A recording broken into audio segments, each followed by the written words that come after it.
I'm missing my bestie, man. Listen, right? David and Goliath might have been enemies, but me and Martin are friends. So Yeah. sucks not having it. Maybe I'll talk to the Johns. Maybe we can bring him in somehow.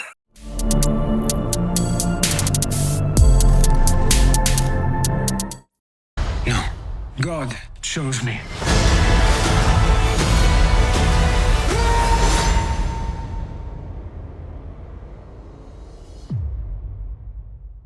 Cam Proctor of Big Gold Belt Media. Today we are here with Michael Iskander, the star of House of David season 2, which is out now, right now on Prime Video. Michael, how you doing today, man? Good, man. How are you? Good, good, good, good. Listen, I got to talk to you during season 1, and you were doing interviews with Martin. What has the season been like without Martin there? He's a huge presence. Such a lovable guy. What has it been like for you Yeah, guys? I'm missing my bestie, man. Listen, Right? David and Goliath might have been enemies, but me and Martin are friends. So Yeah. sucks not having it. Maybe I'll talk to the Johns. Maybe we can bring him in somehow. Well, I'm not sure which Goliath way. comes back to life. I don't. Yeah, that would be insane. I'm pretty sure it'd be a lot of uproar as For well. sure, for sure. Yeah. So yeah, let's talk about the evolution of David from season 1 to season 2. We see Yeah. there's a certain amount of time that we're kind of panning through this story, but what would you say about the character's growth from season 1 to season 2? Honestly, it's tremendous. Like, I think people are familiar with the shepherd boy Mhm. Dave, right? The kid who's still trying to figure himself out, the kid who's finding his place in the world. But this season is a transformative season, figuratively and literally. We kind of go through a period of a little bit longer than a year of David's life, and we see this shepherd boy becoming a man, becoming a Mhm. warrior, becoming a commander, someone who is confident and comfortable in his own skin and is willing to stand up to power when he feels like he needs to stand up for his own beliefs. And so it's really a transformative season, and I think already people are getting a glimpse of that in the first three episodes that are out. They'll get even more of a glimpse in that in episode four, and then episode five. It's a it's a complete transformation. So yeah, I'm really excited for people to see this season. Yeah, yeah, I got to check out all the episodes, and it is fantastic, honestly. And honestly, the first 3 episodes is really just a snippet of what the transformation of David is going to go Yeah. into, which is super cool. Um, yeah, it's fantastic. So in that first scene we see in episode 1, there's a hectic fight scene with the Philistines, right? And I guess most of that would looks like it was shot like in dusk or either at nighttime. As Yeah. far as visibility, had to be pretty difficult for you guys. So what was shooting that like, I guess, on the battlefield? Man, it was pretty amazing. Like we got really lucky. We had a really amazing group of horses and horse trainers. Mhm. And so we had almost like this entire fleet that was on set and fighting. And then we also had just armies of stunt people who were really phenomenal.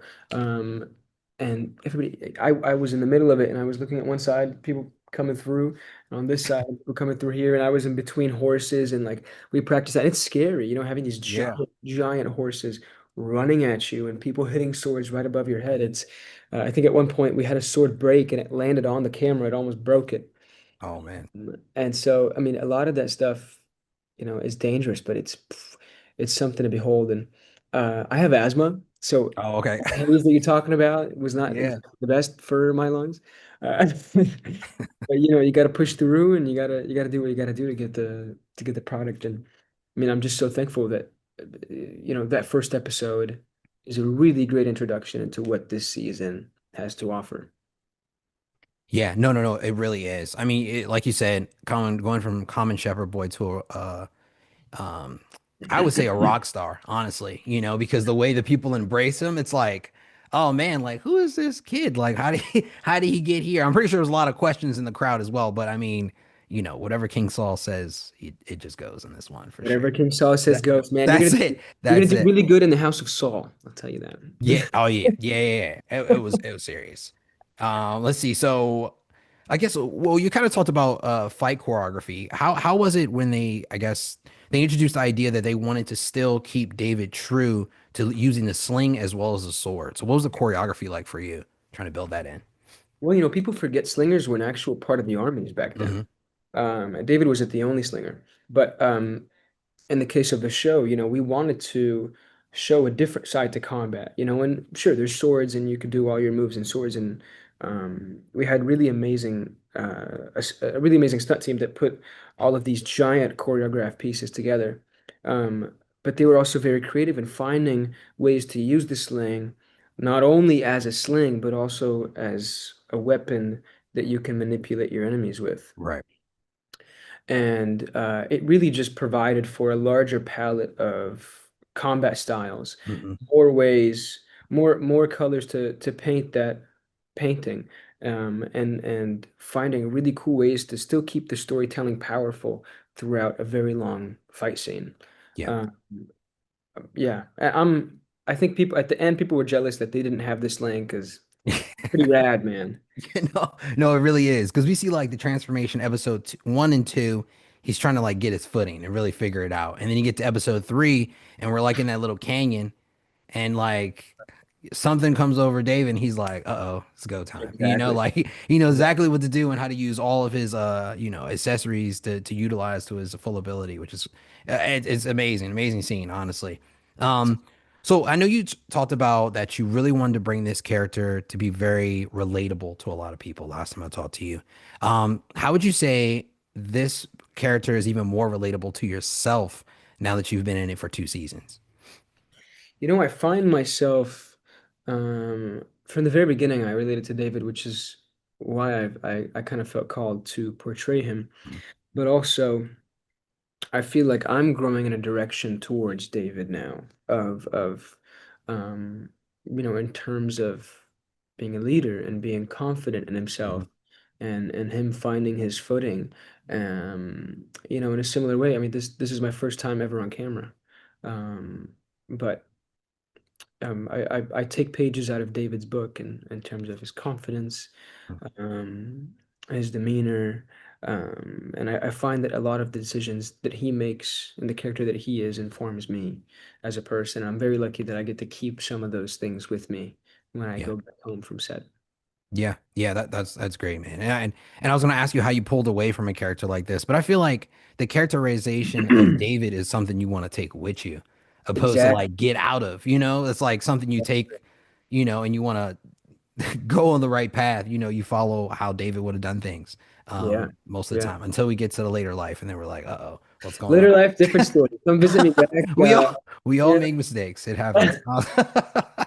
That's how it goes. So let's talk a little bit. Well, you already talked about how he's relatable and to yourself on a day to day. Let's talk about how a role like this shaped the way that you move on a daily basis, as well as your faith as well. Well, I gotta say, I recently became a Catholic. Mhm. And so in terms of my faith, I would say that's how a lot of how David inspired me Right. in my faith. A lot of the importance of David is his humility and Mhm. his willingness to follow God over Right. his own will. Um, and so, and like taking pages out of his book, I take those two things out of his Mhm. book. And and for me, trusting God to lead my life and not relying on my own understanding, but His. Um, and yeah, like you said, who doesn't want to take David home back with them from set, Yeah. So, Yeah. yeah. Yeah, honestly, I mean, following a path, I mean, led you to where you are now. So it's almost like full circle, but chapters still unwritten further on, which is beautiful to see. Like you said, you had never been on screen before and you related to this character and something drove you to this point to get here, which is amazing, man. And I'm super happy for you. Um, but let's talk about, have you ever felt, I mean, this is a very spiritual character that you have to dive into on a daily basis. Has there ever been a moment where you've like felt the spirit on set and you felt moved to do something different? I mean, you moving to Catholicism and being Catholic now, it's got to drive you on a daily basis as well. So like, how on set has it ever felt like I'm not alone. I'm not by Of myself course, on this? man. Of course, Yeah. there's so many things that happen on set. There's a longer story. I don't know if we'll have Probably time don't. I don't. to do it all. I'll give you the first half of the Okay. story. Okay. Well, no, I'll give you a different story, which is kind of Okay. cool. So, season one of House of David, I tore my shoulder Yeah. Okay. before we started filming. I think I already told you the You story. told me it was a sling, right? Yeah. Yeah, with the Yeah. sling. But then came the day where we had to do it, and I had re-injured my shoulder the night before. Mm. And then come the day, the next day where we have to film the Goliath, the slinging, and they call action. They had all the cameras set up. They're like, if we get one take out of you, that's the one take we get. And you know, I don't know what it was. Maybe it was a little miracle. Whatever it was, I didn't feel any sort of pain. We did like 9 different takes, and I was completely fine. And Yeah. I'm going from immense pain to feeling nothing. Right. I think that was a really cool small reminder of like, you know, this is we're doing the right thing. Right. Yeah. So Right. Yeah, yeah, you're definitely walking in the right path, man, and I'm super happy for you. Everybody at home, make sure you check out House of David, which is season 2 out right now on Prime Video. Michael, thank you so much for taking time, man. I wish you nothing but the best, dude. thanks so much, Cam. It was great chatting with you, Yeah, brother. you as well. Thank you.